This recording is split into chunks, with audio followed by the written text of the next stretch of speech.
Gold, trusted gold buyers. మీరు తాకట్టు పెట్టిన బంగారాన్ని విడిపించి ఈ రోజు ఉన్న మార్కెట్ ధరకు కొనబడను.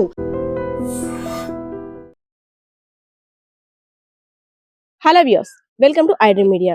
ప్రస్తుత రోజుల్లో జరుగుతున్నటువంటి కొన్ని సంఘటనలు చూస్తుంటే నిజంగా మంచితనానికి రోజులు లేవేమో. సహాయం చేయడానికి కాస్త కనికరిస్తే చాలు, మట్టు పెట్టడానికి కూడా వెనకాడటం లేదు. రీసెంట్ గా పార్వతీపురం మన్యం జిల్లా మక్కువ మండలంలో జరిగినటువంటి సింహాచలం అనే వృద్ధురాలి హత్య కేసు ఇప్పుడు తీవ్ర సంచలనంగా మారింది. ఎందుకంటే ఒంటరి మహిళ, సింహాచలం అంటే పక్కింటి వారితో గాని ఎదురింటి వారితో గాని ఎవరితో కూడా తగాదాలు లేవు. అయినప్పటికీ అక్కడ హత్య చేయబడిందంటే అసలు ఎవరు హత్య చేశారు, ఎందుకు హత్య చేశారు, దీనంతటికి కూడా పోలీసులు అయితే మాత్రం ఈ కేసును ఛేదించారు. సో ఈశ్వర్రావు అనే వ్యక్తి మార్చి 20వ తారీఖున వర్షానికి బయట తడిసిపోతున్నానమ్మా, కాస్త నీ వాకిట్లో నించుంటానంటూ ప్రాధేయపడ్డాడు. సరేలే నాయన, కొడుకు వయసంటోడివి, బయట వర్షంలో తడిసిపోతున్నా, పోన్లీ లోపలికి రా అని కనికరించింది. నిజంగా ఆ కనికరించడమేమో ఆమె పాలిటి శాపమైందేమో ఆ కనికారం కూడా. సో వర్షంలో తడుస్తున్నటువంటి ఈశ్వర్రావు లోపలికి వచ్చాడు. లోపలంతా కూడా చెక్ చేశాడు, అక్కడ ఎవ్వరూ లేరు. సరే, నేను కానిచ్చేయాల్సినటువంటి పనికి సరైన సమయం దొరికిందని పక్కగా స్కెచ్ వేసుకున్నాడు. అమ్మ ఎంతమంది పిల్లలు అంటూ మాటామంతి కలిపాడు. ఒక్కడనే నాయన ఉంటున్నానంటూ కూడా ఆమె జవాబిచ్చింది. సరే ఇంకేముంది, మొత్తానికి అంతా కూడా సక్సెస్ అయ్యేటట్టుందని మహిళ మెడలో ఉన్నటువంటి 11 గ్రాములు అంటే తులం బంగారంపై కన్నేశాడు. ఆ తులం బంగారాన్ని దోచుకోవడం కోసం నెమ్మదిగా లోపలికి లాక్కు వెళ్ళి ఒక్కసారిగా ఆమె పైన దాడి చేశాడు. ఆ పెనుగులాట్లో ఆమెను చంపేసి ఏమీ తెలియనట్టు తను ఏ బండి మీద అయితే వచ్చాడో ఆ ద్విచక్ర వాహనం మీద పరారైపోయాడు. సో ఒక్కసారిగా ఇంట్లోకి వెళ్ళి కుటుంబ సభ్యులు చూసిన తర్వాత సింహాచలం ఆ విగత జీవిగా పడి ఉన్న పరిస్థితిని చూసి దిగ్భ్రాంతికి గురయ్యారు.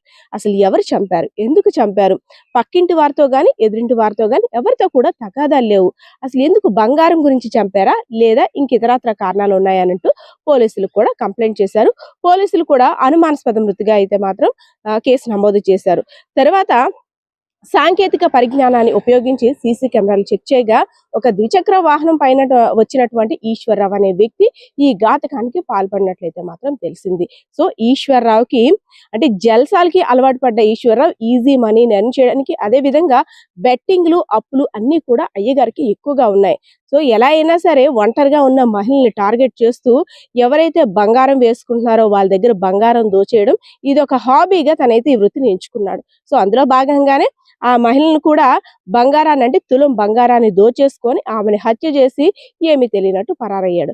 అయితే ఈ కేసును సవాల్గా తీసుకున్నటువంటి పార్వతీపురం పోలీసులు అయితే మాత్రం ఈ సంచలన విషయాలన్నీ కూడా వెలుగులోకి తీసుకొచ్చారు.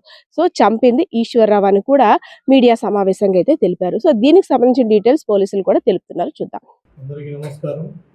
మీకందరికీ తెలుసు, 20వ తేదీన మక్కువ మండలం మేలపువలస గ్రామం సంబంధించిన 67 ఏళ్ల మహిళ మేలపు సింహాచలం అనే ఆవిడ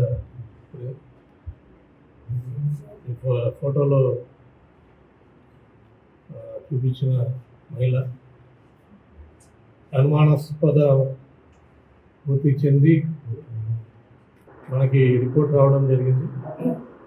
ఆవిడ ఒంటరిగా నివసిస్తుంటుంది ఆ ఊర్లో. అంటే భర్త చనిపోయాడు, పిల్లలంతా కూడా వేరే చోట ఉంటారు. అయితే ఇనీషియల్గా ఆమె శరీరంపై కానీ ఎటువంటి గాయాలు లేకపోవడం,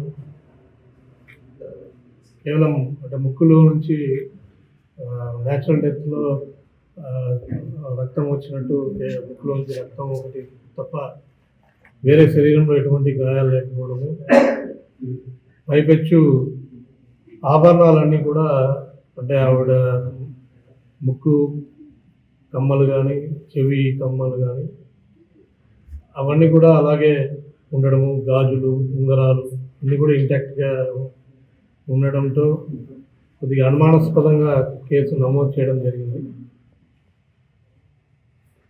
అయినా కూడా అన్ని యాంగిల్స్లో పరిశీలిస్తుంటే కొంచెం డౌట్గా ఒక బైక్ ఇంటి బయట కొంతమంది సాక్షులు చూసినట్టు చెప్పడం, తర్వాత ఆవిడ యొక్క మేనల్లుడు అతను నెక్స్ట్ డే నుంచి కనపడకుండా తిరుగుతుండడం, ఇవన్నీ కొన్ని అనుమానాలకు తావించి అతన్ని పట్టుకోవడానికి బృందాలు కూడా ఏర్పాటు చేయడం జరిగింది ఏఎస్పీ గారి ఆధ్వర్యంలో.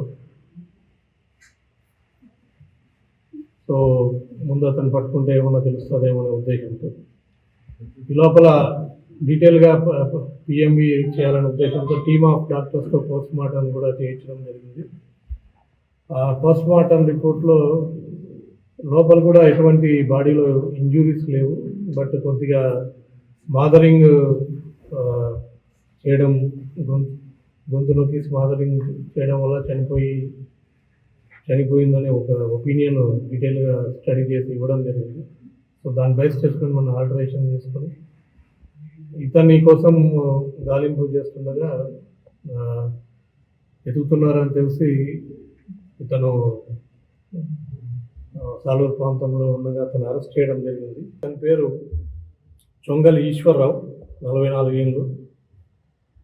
వరుసకు మేనల్లుడు అవుతాడు ఈ ముద్రాలకి. ఇతను అక్కడే ఆ ఊర్లోనే ఇతను కూడా ఉంటాడు. చిన్న చిన్న పనులు చేసుకుంటూ ఉంటాడు, కానీ మద్యం సేవించి మద్యానికి అలవాటు, ఈ మట్కా, ఈ జూదంకు, గుట్కాకు అలవాటు, ఇలా కొంచెం జూదంలో డబ్బులు పోట్టుకోవడము, అప్పులు కొద్దిగా ఉండడము. సో ఈ విధంగా ఉంటూ ఈవిడ కొద్దిగా ఒంటరిగా నివసిస్తూ మరి ఆ రోజు కొద్దిగా తాగి ప్లస్ ఈవిడ ఒంటరిగా ఉండి